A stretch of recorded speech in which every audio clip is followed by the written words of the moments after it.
राधे राधे दोस्तों, आप सभी का मेरे YouTube चैनल व्रत एंड पढ़ में स्वागत करती हूँ।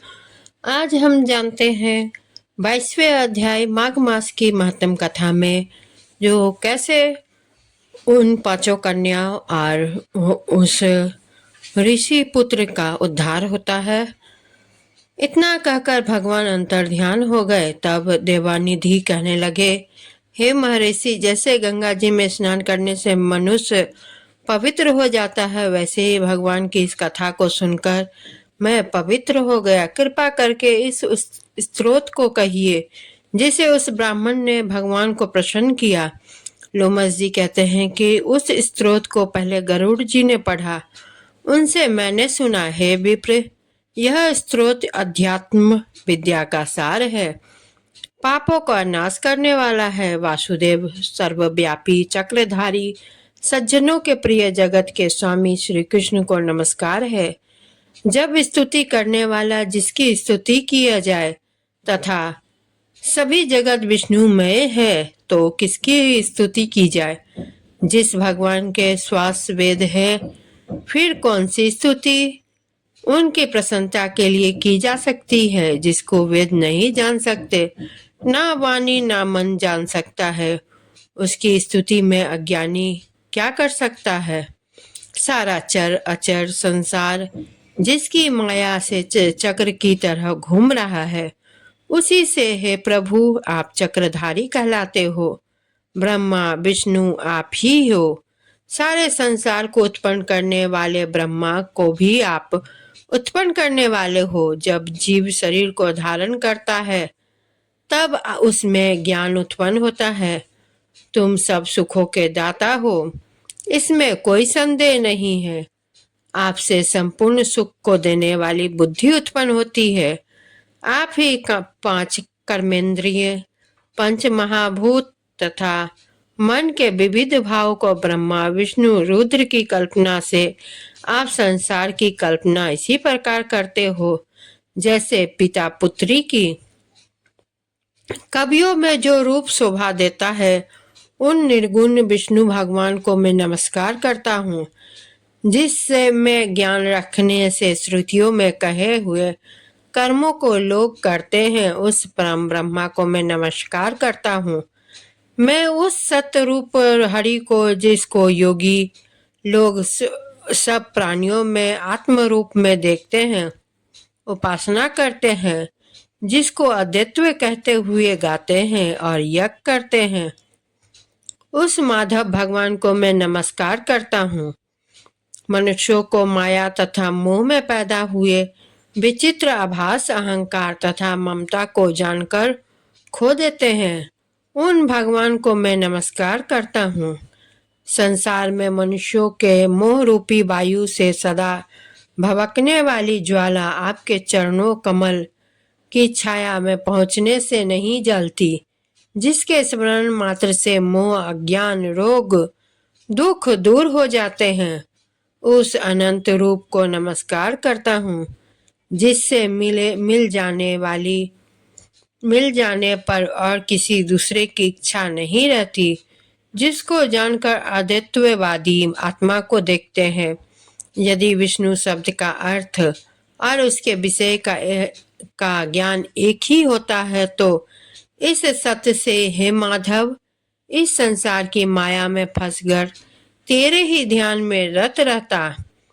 यदि वेदांत दर्शन में भगवान सारे संसार में व्यापक होते हैं, तो इसी सत्य से भगवान में भरी निर्विघ्न भक्ति को हो। जो बीज नहीं है तो भी बिना बीज के स्वयं विद्वान है, सो वह विष्णु भगवान रूपी रंग से हमारे बीज के टुकड़े टुकड़े को, जो सृष्टि स्थिति तथा लय के लिए ब्रह्मा विष्णु महेश तीनों रूप धारण करते हैं और कार्य में सत्य रज और तम इन तीनों गुणों में विद्वान है, वह भगवान मुझ पर प्रसन्न हो। जो प्राणियों के हृदय रूपी मंदिर में निर्मल देव वास करते हैं, वह भगवान मुझ पर प्रसन्न हो। जो अविद्यापूर्ण संसार का त्याग करता है, जगन्मय आप हो। आपका बनाया हुआ विश्व सुख प्रदान करता है, आपके त्याग करने पर अपवित्र हो जाता है, उसका साथ करने पर भी तुम बिना साथ के बने रहते हो। विकार रहित जिनके चार्वाक पंचभूत योग से पैदा हुए चैतन्य मानते हुए उपासना करते हैं।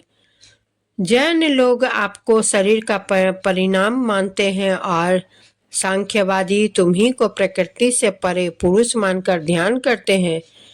जन्म इत्यादि से रहित चैतन्य रूप सदा सुख स्वरूप उपनिषद जिसकी महिमा गाते हैं, आकाशदि पंच महाभूत देह मन बुद्धि इंद्रियां सब कुछ तुम ही हो, तुमसे अलग और कुछ नहीं।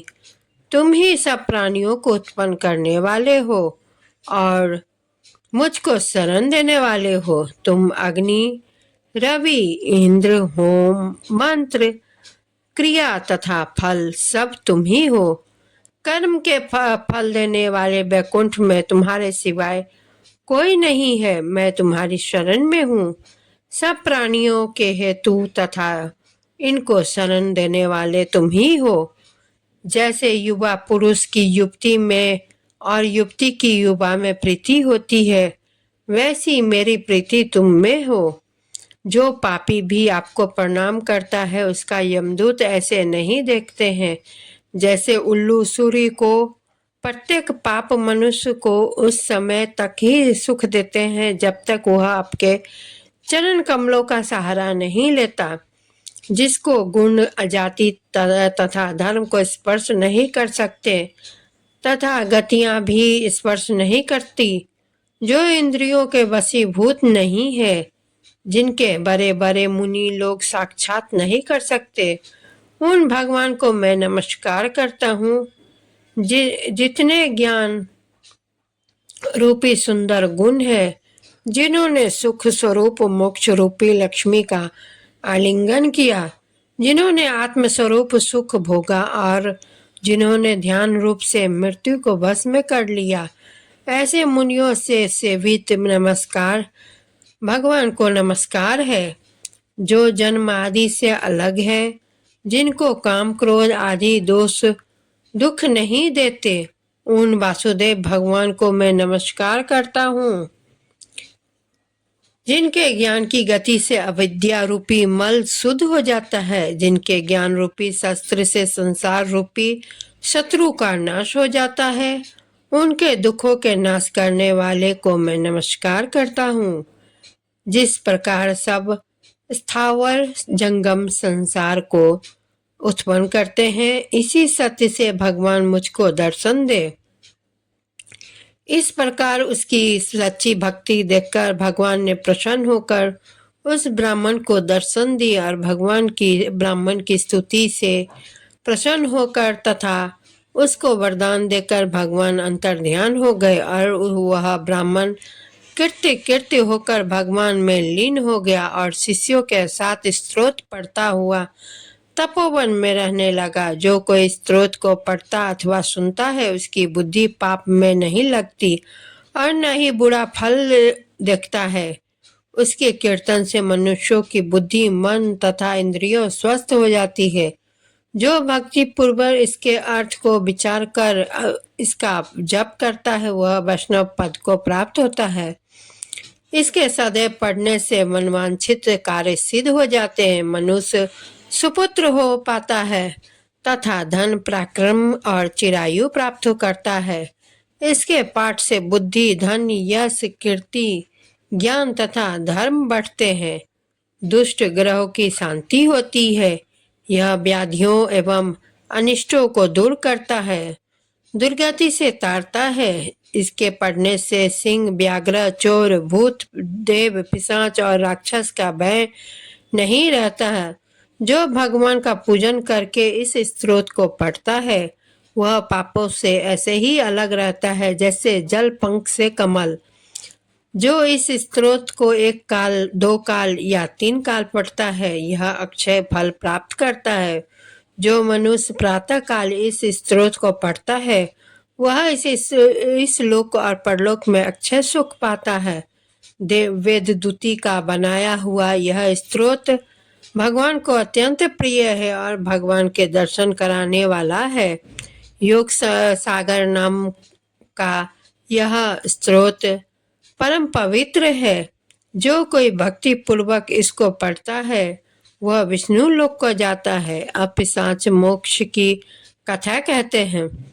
दोस्तों, 22वां अध्याय यहीं पे समाप्त होता है। आप सभी को कैसा लगा कमेंट जरूर